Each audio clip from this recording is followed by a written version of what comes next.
बिहार की राजनीति में प्रशांत किशोर की ये 3 घोषणाएं भूचाल लाने वाली है और खास करके जदयू और भाजपा के नेताओं को तो बेहोश करेगी ही करेगी, साथ ही साथ राजद के लिए भी एक बड़ी चुनौती है।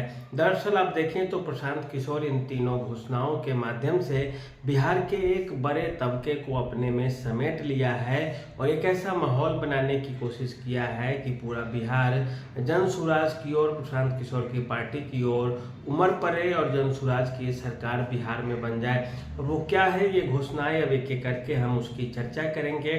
साथ ही साथ प्रशांत किशोर के द्वारा जो और घोषणाएं की गई है बिहार को लेकर के, उसके बारे में भी चर्चा करेंगे।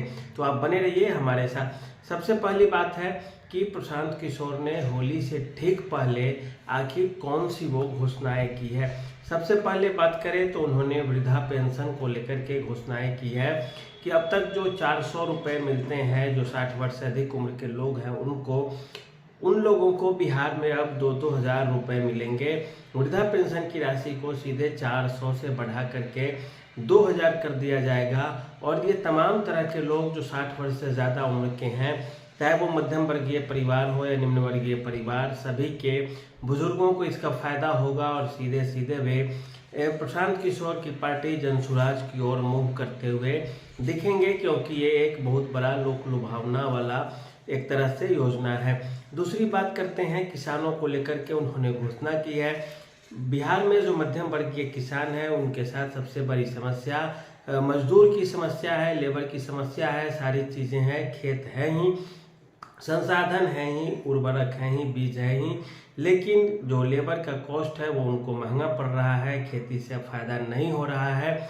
ऐसी स्थिति में प्रशांत किशोर ने एक बड़ी घोषणा की है और उन्होंने कहा है कि हम किसानों को मनरेगा के तहत मजदूर उपलब्ध कराएंगे, किसानों को सरकार के स्तर पे मजदूर दिए जाएंगे, किसानों को मजदूर खोजने की ज़रूरत नहीं है, वो हमारी पार्टी करेगी, एजेंसी करेगी। और ये एक तरह से किसानों के लिए लोक लुभावने वाले वादे हैं और किसान यदि इस वादे को समझेंगे और उन्हें लगेगा कि ये चीज़ें सही बात है, हो सकती है, ऐसे में आप यकीन मानिए कि जनसुराज के जो नेता हैं वो इस चीज़ से किसानों को अपनी ओर आकर्षित करने में सफल रहेंगे और सफल ही नहीं रहेंगे बल्कि उनके तरफ वोट का एक बड़ा सैलाब उभरता हुआ आपको देखने को मिल सकता है। तीसरी योजना महिलाओं को लेकर के है, खास करके जब महिलाएं उपेक्षित है। बिहार विधानसभा में जो 243 सीटें हैं कुल मिला के, उसमें केवल और केवल 26 ही महिलाएं हैं और महिलाओं की भागीदारी बिहार की राजनीति में काफ़ी कम है। 40 लोकसभा की सीटें हैं लेकिन वहाँ भी केवल 5 महिलाएं ही हैं, 35 पुरुष ही हैं। और सरकार भले ही पंचायतों में नौकरियों में आरक्षण की बात करती हो, लेकिन जब अपने पर आती है तो सरकार आरक्षण देने से दूर हो जाती है, महिलाओं को प्रतिनिधित्व देने से बचती है, क्योंकि उन्हें वहाँ पे अपनी सीट जाती हुई दिखती है। तो महिलाओं के विकास के लिए भी जनसुराज ने काफ़ी एक अहम वादे किए हैं और जनसुराज ने महिलाओं को बैंकिंग संस्थाओं के माध्यम से लोन दिलाने का वचन दिया है और अपना प्रस्ताव रखा है। इतना ही नहीं, इसके साथ ये एक जीविका का जो मामला है, जीविका का जो स्थिति है, जीविका की बिहार में जो महिलाओं को सस्ती लोन उपलब्ध कराती है, वह लोन का जो दर होता है वो काफ़ी ऊपर होता है। प्रशांत किशोर ने कहा है कि हम महिलाओं को जो लोन दिलाएंगे वो एक तरह से सस्ती दरों पे दिलाएंगे और जो अधिकतम 4% का दर होगा और उस 4% से ज़्यादा नहीं होगी एक तरह से। और ये महिलाओं को आकर्षित करने का बिहार में एक बड़ा एक योजना हो सकता है। दूसरी चीज़ है, इससे पहले भी प्रशांत किशोर ने एक शराबबंदी को लेकर के बयान दिया था कि उनकी पार्टी जैसे सत्ता में आएगी शराब की बिक्री फिर से बिहार में चालू हो जाएगी। नीतीश कुमार की इस योजना से काफ़ी दलित और महादलित तबका खासा परेशान है जो इस धंधे से जुड़ा हुआ है और फिर से जनसुराज वाले शराब की दुकान खोलेंगे, बिहार में शराब चालू होगा। उनका तर्क है कि कहाँ पे बिहार में शराब नहीं मिलता है, यह केवल पुलिस प्रशासन के लोगों के लिए कमाने का धंधा बन गया है, लोग से इन्हें कोई मतलब नहीं है, लोगों को इसका क्या फ़ायदा पहुंच रहा है इससे कोई मतलब नहीं है सरकार को। शराबबंदी की जो योजना है उसको सरकार ने कमाने का साधन के रूप में अपना लिया है। इसके अलावा इससे पहले जनसुराज ने सभी जातियों को प्रतिनिधित्व देने की जो बात कही थी, उसके स्तर पे कि 1 साल के लिए हम दलित को अध्यक्ष बनाएंगे, 1 साल के लिए पिछड़ी जाति को, 1 साल के लिए सवर्ण को, 1 साल के लिए मुसलमानों को। इसके अलावा मुसलमानों को लेकर के भी जो जनसुराज ने वादे किए हैं, घोषणाएं किए हैं, उसके अंतर्गत बिहार में जितनी मुसलमानों की आबादी है, ठीक उतनी ही संख्या में मुसलमानों को टिकट दिया जाएगा जनसुराज के द्वारा।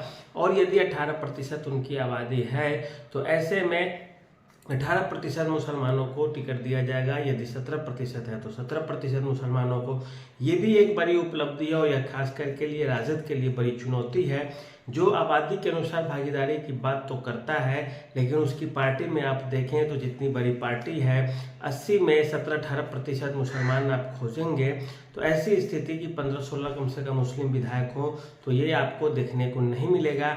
मतलब साफ है, जिसकी जितनी आबादी है उसके अनुसार ही हिस्सेदारी मिलेगी जनसुराज की तरफ से, और दलित और मुसलमानों को खास तवज्जो दी जाएगी। और ऐसा कहा भी जा रहा है कि जनसुराज के तरफ से कम 50-60 के आसपास दलित, 50-60 के आसपास मुस्लिम विधायक इस बार टिकट दिए जाएंगे विधायकों को, कैंडिडेट को। उसमें से कितने जीत के आते हैं एक अलग बात है। दूसरी बात है, जनसुराज ने नीतीश कुमार और भाजपा की सरकार पे तमाम तरह के हमले करने से नहीं चूक रहे हैं। हर तरह की स्थितियों पे, मौजूदा हालात पे वे कमेंट कर रहे हैं, चर्चा कर रहे हैं, भाजपा को निशाने पे ले रहे हैं। बिहार की जनता ये समझ जाए कि भाजपा को हराने में जो समर्थ है, जो सक्षम है पार्टी, तो वो जनसुराज ही है। और अगर ऐसी बातें वे लोगों तक पहुंचाने में सफल रहते हैं तो मुसलमानों का एक बड़ा तबका जनसुराज से जुड़ेगा, जनसुराज की ओर शिफ्ट होगा, और ऐसे में फिर नीतीश और भाजपा की जो सरकार है उसको एक बड़ी चुनौती मिल जाएगी। राजद भी मुंह देखती रह जाएगी और सत्ता में कोई और आ जाएगी। अब इसका नुकसान किसको है? तो नुकसान सबसे ज़्यादा जदयू भाजपा को है, क्योंकि वो सत्ता में है। प्रशांत किशोर यदि सरकार में आ जाते हैं तो उनकी वाहवाही होगी।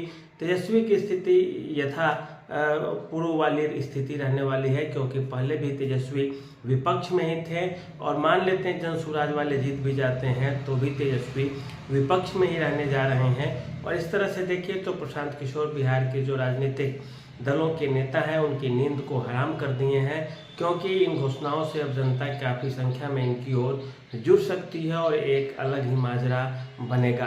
तो आज के लिए इतना ही रहने दीजिए। कैसी लगी है समीक्षा आप हमें बताइएगा। धन्यवाद, नमस्कार।